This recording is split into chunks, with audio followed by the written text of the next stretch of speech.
लेकिन कुछ बातें हैं जिससे यह पता चलता है, जो अनेक विद्वान हुए और वो लोग इसके बारे में बताते हैं। एक तो प्रमुख चीज पता ये चलती है कि इनके लिए राजा भोज ने भोज वृत्ति में एक श्लोक लिखा है। क्या नाम है वो श्लोक? उनके सम्मान में लिखा है। हम लोग उसी से क्लास की शुरुआत करते हैं, तो आज भी हम उसी से अपने क्लास की शुरुआत करेंगे। सभी लोग अपने सामने उस श्लोक को रखेंगे, बोल भी सकते हैं अपने आप में सभी लोग।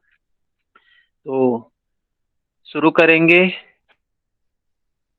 योगेन चितस्य पदेन वाचाम् मलं शरीरस्य च वैद्यकेन योपाकरोत्तम प्रवरं मुनीनां पतंजलिं प्राञ्जलिरानतोऽस्मि। यह श्लोक किसने लिखा है? राजा भोज ने लिखा है, भोज वृत्ति में लिखा है। यह बात हमको समझ में होनी चाहिए। क्या कहा गया है इस श्लोक में? योगेन चितस्य, योग की रचना की गई है। किस लिए? चित्तस्य, चित्त की शुद्धि के लिए। तेन पद के तो पर इन्होंने महाभाष्य व्याकरण महाभाष्य इन्होंने लिखा है के लिए, वाचाम वाणी की शुद्धि के लिए, मलम शरीरस्य आयुर्वेद पर महाभाष्य लिखा है इन्होंने। क्या आयुर्वेद पर इन्होंने महाभाष्य लिखा है? किस लिए? मलम शरीरस्य, शरीर के मल की शुद्धि के लिए, शरीर की शुद्धि के लिए आयुर्वेद पर महाभाष्य लिखा है। चित्त की शुद्धि के लिए योग सूत्र लिखा है। वाणी की शुद्धि के लिए व्याकरण महाभाष्य लिखा है। मलम शरीर से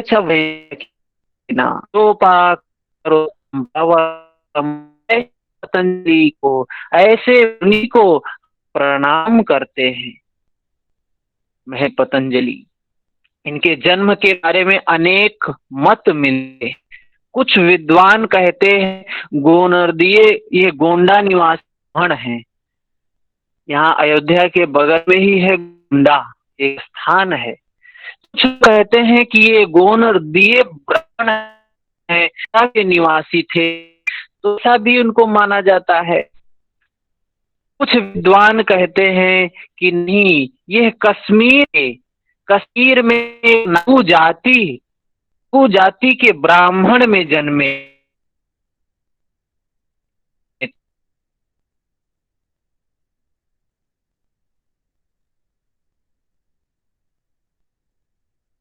इन्हें की उपाधि दी गई थी। इसे शेषावतार भी कहा गया है। इनको बहुत ज्ञान होने के कारण इनका पतंजलि की उपाधि दी गई। ऐसा भी कुछ मान्यताएं हैं समाज में विद्वानों की। एक मान्यता ऐसी है कि एक ऋषि के द्वारा सूर्य को अर्घ देते हुए, जल देते हुए अंजलि में आ गिरे थे, और यह अंजलि से गिरे हुए थे, इसलिए पत्ते अंजी पत्ती इनका नाम उठा। ऐसा भी लोग कुछ कहते हैं। और एक मान्यता ये है कि कुछ लोग इनको महाराज पुष्यमित्र शुंग के दरबारी के रूप में बताते हैं। किसी एक रचना में इन्होंने पुष्यमित्र शुंग का वर्णन किया है, तो जिससे इनका काल द्वितीय शताब्दी का पूर्व ऐसा माना जाता है, लेकिन स्पष्ट जानकारी नहीं मिलती है। तो महर्षि पतंजलि ने चित्त की शुद्धि के लिए योगेन, योग शास्त्र की रचना की। योग शास्त्र में इन्होंने सूत्र लिखा है। सूत्र क्या होता है? सूत्र होता है एक धागा। एक धागा जो इन्होंने हमें दे दिया है, हम उसमें क्या पिरोएंगे वो हम पर निर्भर करता है।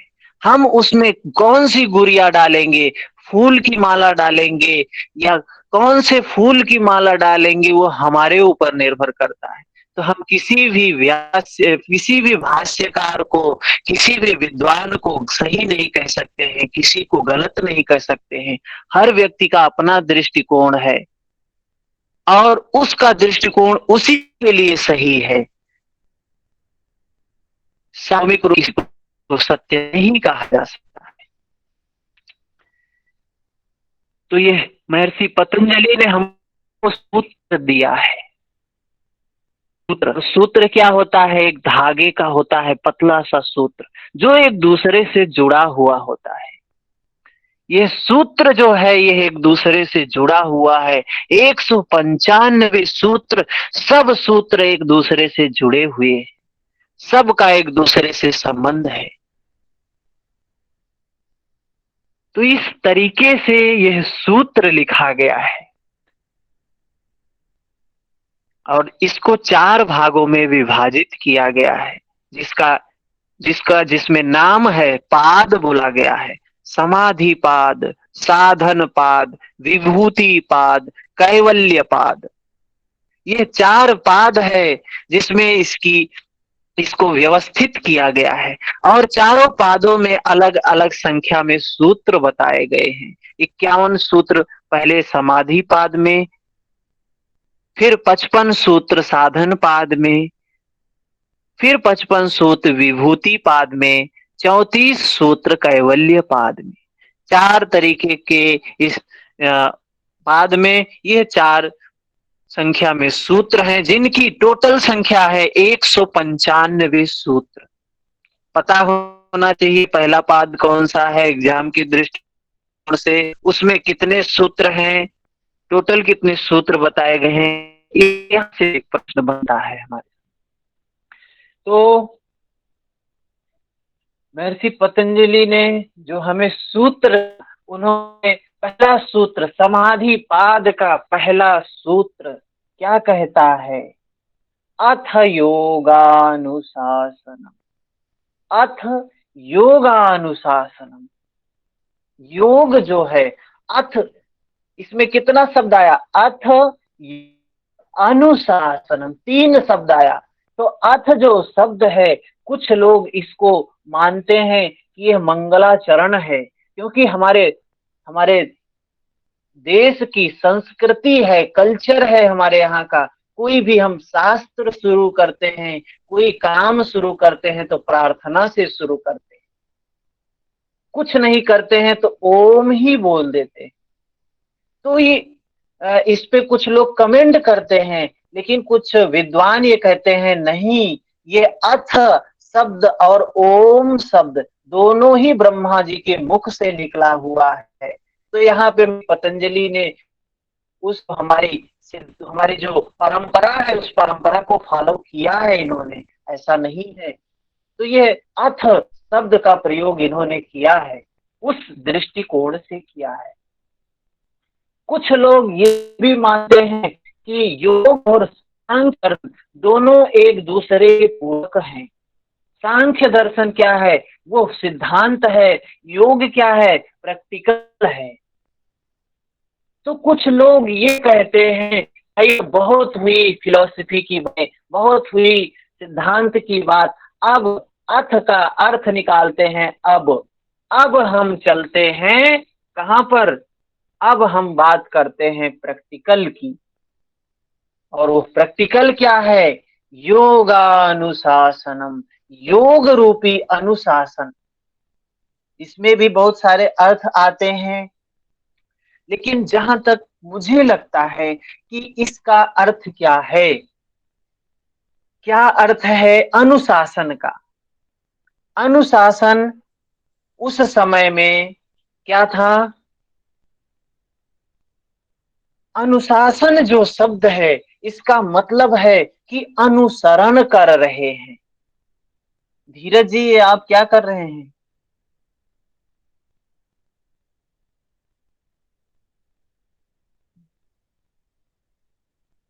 धीरज जी स्क्रीन शेयर किए हुए हैं। तो क्या है योग? ये जो योग सूत्र महर्षि पतंजलि कहते हैं, मैं ये योग दे नहीं रहा हूं, मैं इसका जनक नहीं हूं, ये पहले सूत्र में बता रहे हैं। मैं इसी का सिर्फ अनुसरण कर रहा हूं। अनुशासन का मतलब होता है अनुसरण करना। शासन क्या है? शासन का मतलब उस समय शासन का मतलब होता था शिक्षा। उस समय जो समाज में प्रचलन में था, लोगों के जीवन में था, उसी को महर्षि पतंजलि कह रहे हैं मैं उसी का अनु कर रहा हूं, शासन का अनु कर रहा हूं, जो है उसी को फॉलो कर रहा हूं, कुछ मैं नया नहीं दे रहा हूं। महर्षि पतंजलि का कहने का तात्पर्य है कि योग हमारे समाज में है।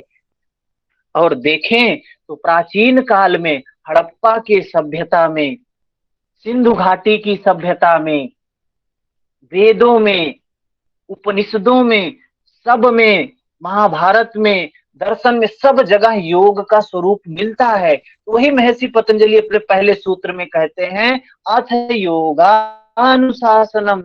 मैं योग समाज में है उसी का अनुशासन, जो शासन में है, लोगों के जीवन में है, उसी का मैं अनुसरण कर रहा हूं, अनु कर रहा हूं। अनु का मतलब है फॉलो करना। तो पतंजलि वही कह रहे हैं मैं उसी को फॉलो कर रहा हूं, जो समाज में है उसी को व्यवस्थित कर रहा हूं। तो महर्षि पतंजलि को योग का जन्मदाता नहीं माना जाता है। महर्षि पतंजलि को योग का एक व्यवस्थित, एक रूप दिया उन्होंने, एक सूत्र दिया उन्होंने, एक व्यवस्थित कर दिया। बस इतना ही उन्होंने काम किया। जैसे ये फैला हुआ था समाज में, विभिन्न स्वरूपों में था, लेकिन उन्होंने उसको एक सिस्टम से पिरो दिया, सूत्र दे दिया। यही ये सूत्र में, पहले सूत्र में कह रहे अथ योगानुसार। यहाँ ये बात कहने के बाद तो मन में प्रश्न आता है कि उस समय योग समाज में व्याप्त था, समाज के जन जन के लोगों में था। उस समय के लोग हिंसक नहीं होते थे, चोर नहीं होते थे, व्यभिचारी नहीं होते थे, परिग्रही नहीं होते थे, ये सब लोगों के जीवन में था।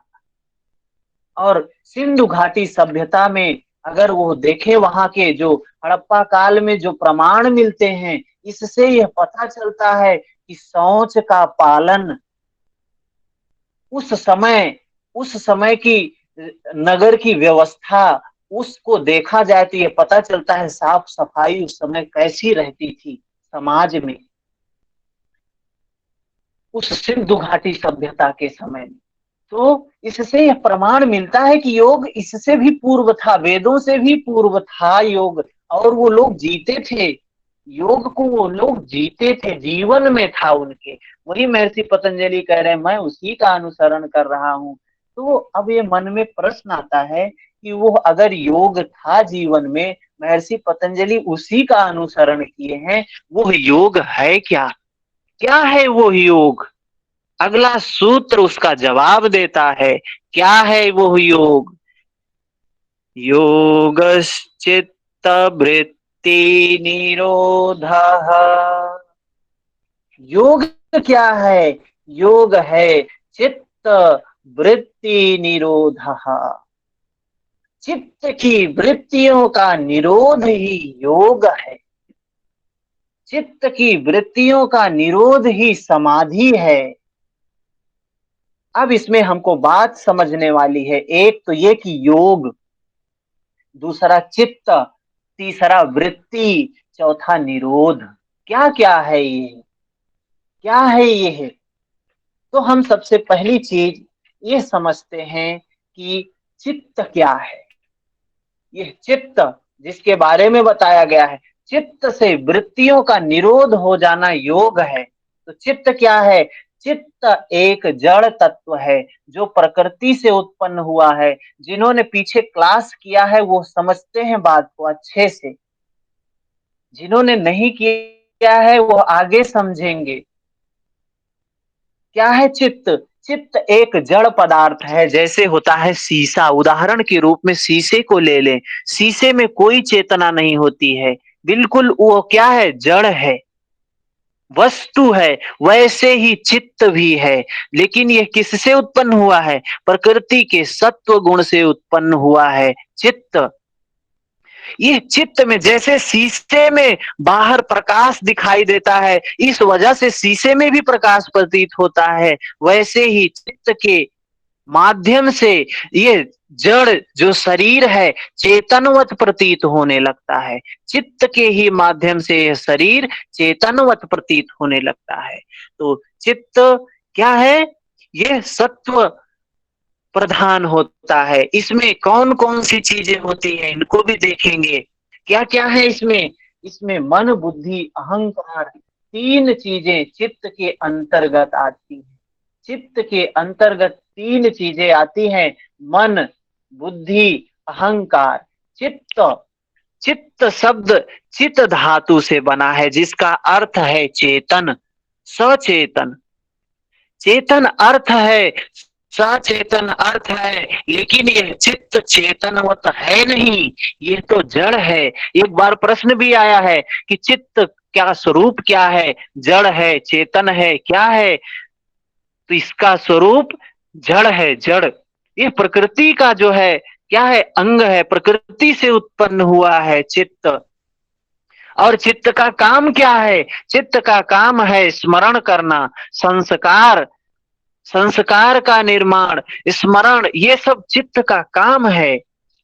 अभी हम समझेंगे इसके बारे में। चित्त का धर्म क्या है? चित्त के धर्म हैं कुछ। कौन कौन से चित्त के धर्म हैं? चित्त के दो धर्म हैं, एक नैसर्गिक धर्म, एक आगंतुक धर्म। नैसर्गिक धर्म जो उसका स्वयं का धर्म है, आगंतुक धर्म जो दूसरे का धर्म है, पराया धर्म है। तो पराया धर्म तो नष्ट हो जाता है। वही कहा है, धर्म की कितनी बात आई है, योग सूत्र में हर जगह पढ़ेंगे धर्म की ही बात मिलेगी। क्या है धर्म? स्वाधर्म, परधर्म। गीता में भगवान कृष्ण कहते हैं स्वाधर्म निधनम श्रेया परधर्मो भयावह। स्वाधर्म, स्व के अपने धर्म में मर जाना श्रेष्ठ है, दूसरे का धर्म भयावह है। तो चित्त का स्वयं का कुछ धर्म होता है और दूसरा पराया धर्म होता है। आगे मिलेगा, विस्तार से सूत्र में मिलेगा। क्या है स्वाधर्म? चित्त का क्या है? स्थिरता। स्थिरता चित्त का स्वाधर्म है। जैसे शीशा शांत होता है, स्थिर होता है, वैसे ही चित्त भी शांत होता है, स्थिर होता है, ये उसका धर्म है। लेकिन चित्त सबका शांत रहता है, व्याकुल रहता है, वो पराया धर्म है। तभी तो व्यक्ति तनाव में रहता है, तभी तो व्यक्ति व्याकुल रहता है, अशांत रहता है, क्योंकि वो स्वधर्म में नहीं है, पराये धर्म में है। पर धर्मो भयावह, दूसरे का धर्म तो भयावह ही होता है। तो चित्त का स्वधर्म है स्थिरता। चित्त के प्रकार देख ले हम, क्या है? प्रश्न भी बनते हैं यहां से। चित्त तीन प्रकार का है। महर्षि पतंजलि ने कहा है क्रिया स्थिति शीलम भूतेन्द्रियात्मकम भोगापवर्गार्थम दृश्यम। इसको तो हम देखेंगे, आगे सूत्र में आएगा, प्रकृति के स्वरूप में जब बात करेंगे तो आएगा। लेकिन यहाँ चित्त का प्रकार क्या है? तो चित्त तीन प्रकार का होता है। एक है प्रख्याशील चित्त, जिसमें सत्व गुण प्रधान होता है। प्रख्याशील चित्त में सत्व गुण प्रधान होता है और प्रकाश स्वरूप होता है। उसका स्वरूप क्या होता है? प्रकाश स्वरूप होता है। तो चित्त का धर्म इसमें क्या होगा? जब प्रकाश स्वरूप चित्त होगा तो उसमें चित्त का धर्म भी होगा। क्या होगा धर्म? उसमें चार धर्म होंगे। धर्म, ज्ञान, वैराग्य, ऐश्वर्य। यह चीजें जब किसी के अंदर जागती हैं, धर्म जागता है, ज्ञान की बातें सुनता है, ज्ञान की बातें करता है, ज्ञान में जीवन को जीता है, यह वैराग्य, वैराग्यपूर्ण जीवन जीता है, ऐश्वर्यपूर्ण जीवन जीता है। तो क्या है वो? प्रख्याशील चित्त, सात्विक व्यक्ति है वो। वही दूसरा क्या है? प्रवृत्तिशील चित्त। प्रवृत्तिशील चित्त में क्या होता है? प्रवृत्तिशील चित्त में रजोगुण प्रधान होता है, क्रियाशील होता है व्यक्ति। व्यक्ति सिर्फ काम ही काम करता है, दौड़ भाग ही दौड़ भाग करता है, कुछ न कुछ करता रहता, बैठता एक क्षण भी नहीं है। क्रियाशील रहता है, हमेशा क्रियाशील रहता है, यह प्रवृत्तिशील चित्त है। भोग में लिप्त रहता है, अपनी इच्छाओं को पूरा करने के लिए प्रयत्न करता रहता है, संघर्ष करता रहता है। कौन सा चित्त है? प्रवृत्तिशील चित्त है। रजोगुणी जो व्यक्ति होता है वो क्रियाशील होता है। इसी को कहा महर्षि पतंजलि ने, प्रकाश क्रिया स्थिति शीलम। शीलम, यहाँ शील का मतलब क्या होता है? धर्म। तो प्रख्याशील, प्रख्या धर्म है, प्रख्या वाला जो चित्त होता है उसका धर्म ये चार है: धर्म, ज्ञान, वैराग्य, ऐश्वर्य। वही जो प्रवृत्तिशील चित्त है उसका धर्म क्या है? उसका धर्म है भोगों में लिप्त रहना। भोगों में लिप्त रहना, उसकी कामनाओं की पूर्ति के लिए प्रयत्न करना, संघर्ष करना, ये उसका धर्म है। वहीं स्थितिशीलम, स्थितिशीलम का मतलब क्या है? तमोगुण प्रधान व्यक्ति होता है, बिल्कुल लेजी रहता है, उदास रहता है, एकदम कुछ काम नहीं करना चाहता है, आलस्य में रहता है, अज्ञान में रहता है, अधर्म में रहता है, राग मोह से पीड़ित रहता है, अनैश्वर्य, अनैश्वर्य का जीवन जीता है। तो स्थितिशीलम, ये तीसरा चित्त का जो प्रकार है, उसका जो चार क्या है, उसके जो चार भाग बताए, उसके जो धर्म बताए, स्थितिशीलम, स्थितिशीलम चित्त के धर्म जो है अधर्म है। प्रख्या सात्विक व्यक्ति का धर्म था और यहाँ पे तामसिक में अधर्म हो गया, उसका धर्म है अधर्म। सात्विक व्यक्ति का धर्म था ज्ञान और इसका तामसिक व्यक्ति का धर्म होता है अज्ञान। सात्विक व्यक्ति का धर्म था वैराग्य, इसका धर्म है राग। उस सात्विक व्यक्ति का धर्म था ऐश्वर्य, इस तामसिक व्यक्ति का धर्म है अनैश्वर्य। यह चित्त तीन प्रकार के चित्त हैं। चित्त की भूमियां होती हैं: क्षिप्त, मूढ़, विक्षिप्त, एकाग्र, निरुद्ध। ये अवस्थाएं होती हैं।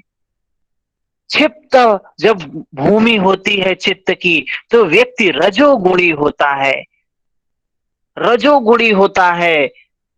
और जब मूढ़ व्यक्ति है, मूढ़ जो अवस्था है चित्त की, उसमें तमोगुण प्रधान होता है, गुण प्रधान होते हैं। विक्षिप्त अवस्था में सत्व गुण, उसके साथ में रजोगुण भी लगा रहता है, सत्व गुण भी रहता है, रजोगुण भी रहता है, जैसे हम लोग समाज में हैं, विक्षिप्त अवस्था में हैं। चित्त की विक्षिप्त अवस्था में हम लोग हैं, क्योंकि पूर्ण रूप से सात्विक भी नहीं है, राजसिक भी हैं, अपने कामनाओं को पूरा करने के लिए प्रयत्न कर रहे हैं, दौड़ रहे हैं, भाग रहे हैं, क्रियाशील हैं। तो हमारी अवस्था कैसी है? विक्षिप्त अवस्था है। चौथी अवस्था चित्त की एकाग्र अवस्था, पूर्ण शांति की अवस्था, सत्व गुण की अवस्था, जिसमें धर्म ही धर्म होता है, ज्ञान ही ज्ञान होता है, वैराग्य ही वैराग्य होता है, ऐश्वर्य का जीवन जीता है वो व्यक्ति, ऐश्वर्य का जीवन जीता है। तो वो एकाग्र अवस्था है। निरुद्ध अवस्था क्या है? सारे गुणों से गुणातीत हो गया, समाधिस्थ हो गया, कैवल्य अवस्था को प्राप्त कर लिया, तुरिया अवस्था को प्राप्त कर लिया। वो है पांचवी अवस्था, जिसको निरुद्ध कहा गया है। चित्त की निरुद्ध अवस्था मतलब अपने स्वरूप में स्थित हो गया, चित्त शांत हो गया, वो है निरुद्ध अवस्था। आगे बढ़ते हैं, फिर क्या है? ये है चित्त का जो हमने देखा, क्या चित्त का कार्य क्या है? स्मरण और संस्कार। ये चित्त से ही संस्कार बनते हैं। संस्कार क्या है? जितने लोगों ने पीछे पढ़ा हुआ है, संस्कार के बारे में विस्तृत रूप में पढ़ा है, जानते हैं। ये संस्कार क्या है? संस्कार जो हमारे कर्मों से उत्पन्न होता है, और ये संस्कार ही हमको जन्म दिलाता है। इस संस्कारों की वजह से ही हम सुख भोगते हैं, दुख भोगते हैं। ये संस्कार ही हैं। इस संस्कारों को ही हमको खत्म करना है। योग का जो मार्ग है संस्कार को नष्ट कर देता है। जब सारे संस्कार खत्म हो जाएंगे तो हम मुक्त हो जाएंगे, कैवल्य अवस्था को प्राप्त कर लेंगे। ये संस्कार का निर्माण कैसे होता है? संस्कार का निर्माण चित्त से होता है। कौन करता है संस्कार का निर्माण? वृत्तियां करती हैं। चित्त जो है क्या है? चित्त उपादान कारण है। संस्कार के निर्माण का चित्त उपादान कारण है। उपादान कारण का मतलब क्या है? जैसे कुम्हार मिट्टी से घड़ा बनाता है, वैसे ही यह वृत्तियां इस चित्त से संस्कार बनाती। कुम्हार के लिए निमित्त कारण, कुम्हार तो निमित्त कारण है, और यह क्या है? मिट्टी क्या है? उपादान कारण है। उपादान से ही वो नया निर्माण करता है, घट बनाता है। अगर मिट्टी ना हो तो वो घड़ा नहीं बना सकता है। या फिर ये चित्त, ये वृत्ति ना हो तो भी घड़ा नहीं बनेगा। मतलब यही कह रहे हैं महर्षि पतंजलि, चित्त वृत्ति निरोधा। चित्त से वृत्ति का निरोध कर दो, दोनों को अलग कर दो। जैसे घट नहीं बनेगा, अगर मिट्टी को कुम्हार से अलग कर दो, कुम्हार को हटा दो, तो घट का निर्माण नहीं होगा। मिट्टी तो रहेगी लेकिन निर्माण नहीं होगा। तो जब निर्माण नहीं होगा तो फिर क्या होगा? योग के मार्ग से चलकर हम अपने संस्कारों को खत्म कर लेंगे और नया संस्कार निर्मित नहीं होगा, हम कैवल्य अवस्था को प्राप्त कर लेंगे। वही कहते हैं योग चित्त वृत्ति निरोधा। योग क्या है? चित्त से वृत्तियों का निरोध कर देना योग है। चित्त क्या है? एक साल जैसे तालाब है, शांत तालाब। तो चित्त का स्वरूप क्या है? शांत तालाब की भांति है, लेकिन उसमें वृत्तियां उठ रही हैं। वो वृत्तियां ही संस्कार पैदा करती हैं। और वो वृत्तियां कैसी हैं? जैसे शांत तालाब में कंकड़ फेंक दो, धीरे धीरे वृत्तियां उठती हैं। और कैसे एक तरफ से उठती हैं जाती हैं, उठती हैं जाती हैं, कंटिन्यूअस चलती रहती हैं। वैसे ही ये हमारा चित्त है। तो योग क्या है? चित्त से वृत्ति का निरोध कर देना। निरोध का मतलब क्या होता है? निरोध का मतलब है रोक नहीं देना। निरोध का मतलब है जड़ से उखाड़ के फेंक देना। जड़ से उखाड़ के फेंक देना। जैसे निरोध का मतलब ये नहीं कि रोक देना। निरोध का मतलब ऐसा निरुद्ध हो जाए वो, फिर उसका जन्म हो ही ना। तो ये है चित्त वृत्ति निरोधा। आगे इसके बारे में विस्तार से महर्षि पतंजलि बताते हैं क्या क्या स्थिति है। तो हमने चित्त के बारे में, वृत्ति, वृत्ति क्या है? ये गोला हर बार जन्म लेती है, जन्म लेती है, जन्म लेती है। वृत्ति इसी को कहा निरुद्ध कर दो। निरोध योग है, वो समाधि है। वो योग क्या है? योग, योग जो है, योग शब्द युज है। योग जो है बना है तीन अर्थों में जिसका प्रयोग किया जाता है। युज समाधो, युजिर योगे, युज संयमने। युज समाधो का अर्थ है ही, युजिर योगे है जोड़ना, दो चीजों को जोड़ देना, ये योग है। समाधि हो, स्थिति प्राप्त कर लेना योग है। संयमने, युज संयमने का मतलब संयमन करना, संयम रखना, ये भी योग है। तो यहाँ महर्षि पतंजलि